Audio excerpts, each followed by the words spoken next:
জুলাই আগস্টে মানবতা বিরোধী অপরাধের মামলায় আওয়ামী লীগ আমলের মন্ত্রী, প্রতিমন্ত্রী, বিচারপতি ও কর্মকর্তাদের আন্তর্জাতিক অপরাধ ট্রাইব্যুনালে হাজির করা হয়েছে। এ নিয়ে জানতে পরাগ আজিমের কাছে যাচ্ছি, তিনি ট্রাইব্যুনালে আছেন।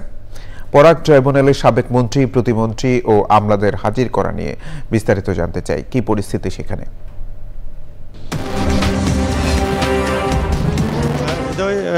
যেমনটি বলছিলেন যে জুলাই আগস্টে মানবতা বিরোধী যে অপরাধ হয়েছে বৈষম্য বিরোধী ছাত্র আন্দোলনের সময়, ওই মানবতা বিরোধী অপরাধের মামলায় আজকে আন্তর্জাতিক অপরাধ ট্রাইব্যুনালে আওয়ামী লীগের সাবেক মন্ত্রী, প্রতিমন্ত্রী, উপদেষ্টা সহ সাবেক সেনা কর্মকর্তা এবং কয়েকজনকে, টোটাল মোট 19 জনকে হাজির করা হয়েছে।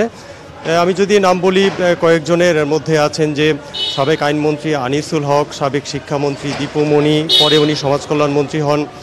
সাবেক খাদ্যমন্ত্রী অ্যাডভোকেট কামরুল ইসলাম, সাবেক মন্ত্রী শাহজাহান খান, ফারুক খান,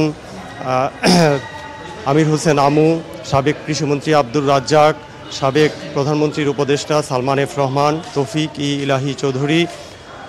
সাবেক প্রতিমন্ত্রী কামাল আহমেদ মজুমদার, সাবেক সেনা কর্মকর্তা জিয়াউল আহসান, এরও সাবেক আইজিপি চৌধুরী আবদুল্লাহ আল মামুন, সাবেক স্বরাষ্ট্র সচিব জাহাঙ্গীর আলম,